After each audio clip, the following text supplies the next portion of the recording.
한국에 있는 국제 학교를 보내야 하나 아니면 미국으로 유학을 보내야 되나. 그렇죠. 많은 이제 한국 부모들이 한 번쯤은 고민해 보지 않았을까요? 국제 학교를 보내야 할까요? 아니면 그냥 미국으로 유학을 보내는 게 맞을까요?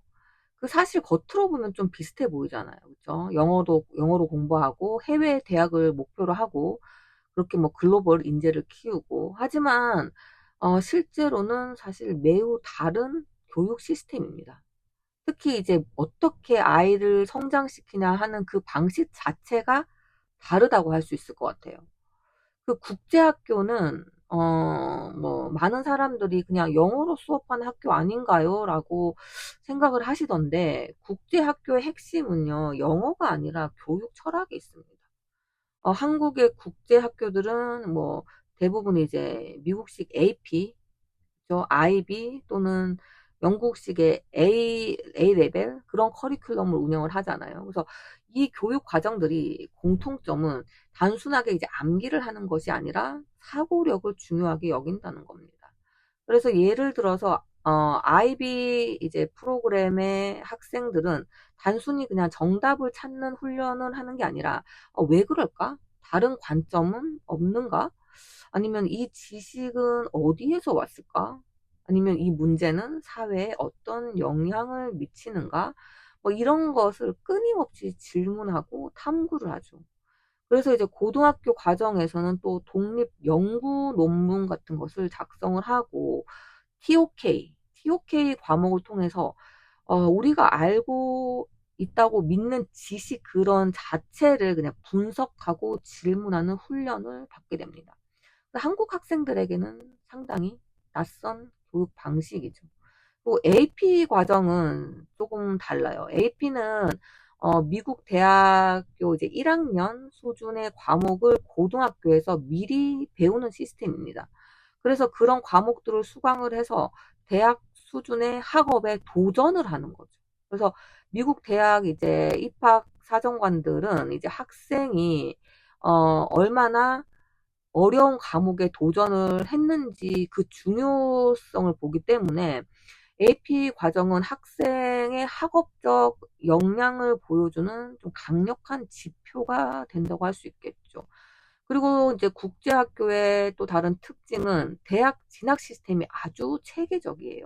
대학 카운슬러가 존재하고 SAT 준비, 뭐 에세이 작성, 추천서 관리, 그다음에 활동 포트폴리오 구축, 대학 지원 전략까지 다 지원을 하죠. 그렇죠?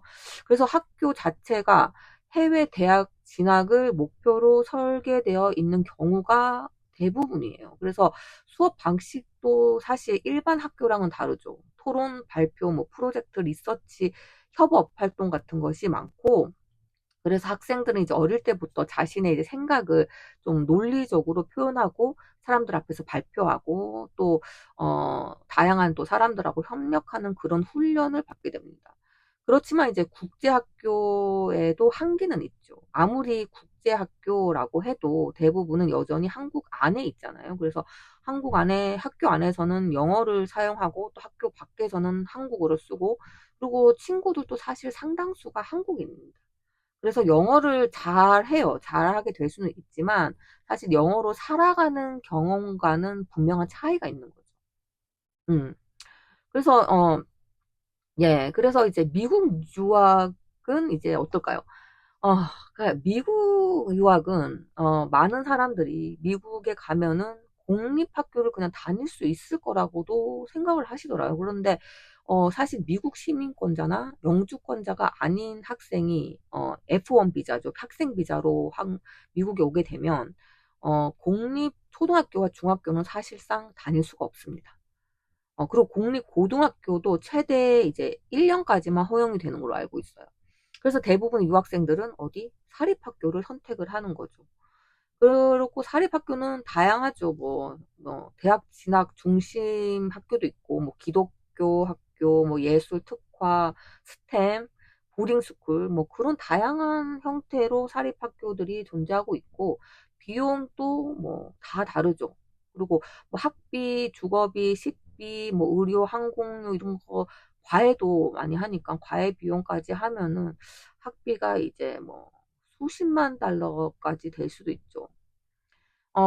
하지만 이제 미국 사립학교의 큰 강점은 커리큘럼보다는 환경입니다, 환경. 그래서 학생이 더 이상 영어를 공부하는 사람이 아니라 영어로 살아가는 사람이 되는 거죠. 그래서 점심시간에도 운동장에서도 뭐 학생회 활동, 그리고 봉사활동, 뭐 지역사회 행사, 뭐 그런 모든 것들이 영어잖아요. 그렇죠? 그리고 더 중요한 건 문화입니다. 그래서 다양한 인종, 다양한 종교, 또 뭐 다양한 가치관을 가진 사람들하고 함께 이제 생활을 하잖아요. 그래서 그 안에서 자연스럽게 글로벌 감각을 익히게 되는 거죠. 그리고 뭐 대학 입시 역시 국제학교와는 또 다른 경험을 제공합니다. 그래서 미국 대학은 단순히 이제 시험 점수만 보지 않거든요. 그러니까 GPA, AP 과목, 뭐 에세이, 봉사활동, 리더십, 인턴십, 뭐 예술활동, 스포츠, 뭐 창업 경험 그런 것까지 다 종합적으로 해서 평가를 해요. 그래서 학생들은 이제 학교 안에서 이제 학생회를 운영하고 뭐 지역 사회를 위한 프로젝트를 만들기도 하고 연구 활동에도 참여하고 그렇게 뭐 실제 문제를 또 해결하는 경험을 많이 쌓게 됩니다. 그래서 이러한 경험들이 이제 대학 입시뿐 아니라 이후에 이제 사회생활에서도 큰 자산이 되는 거죠. 그래서 이제 아까 질문하신 것처럼 어떤 선택이 더 좋을까요? 이건 사실 질문이 이제 잘못된 질문일 수도 있어요. 지금 이제 이거는 중요한 것은 국제학교가 더 좋냐, 뭐 미국 사립학교가 더 좋냐, 이게 아니라 이제 중요한 것은 우리 아이가 어떤 환경에서 가장 크게 성장할 수 있는가입니다.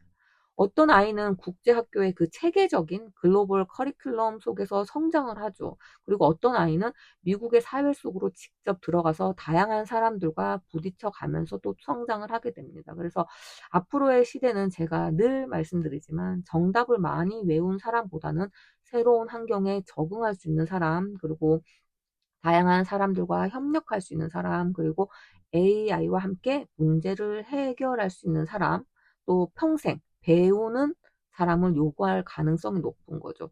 그래서 이제는 국제학교와 미국 사립학교가 경쟁하는 선택지가 아니라는 거예요. 둘 다 글로벌 무대로 향하는 그냥 다른 길인 거죠.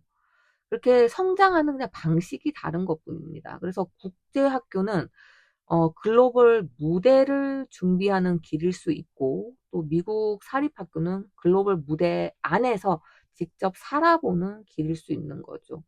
그래서 이제 중요한 질문은 어느 학교가 더 좋냐가 아니라 우리 아이가 어떤 환경에서 아이의 잠재력을 가장 크게 펼칠 수 있는가. We're gonna keep it low key, keep it softly spoken, with no strings tying you to me. I'm happy in your company with no emotion, 'cause my love deserves to be free.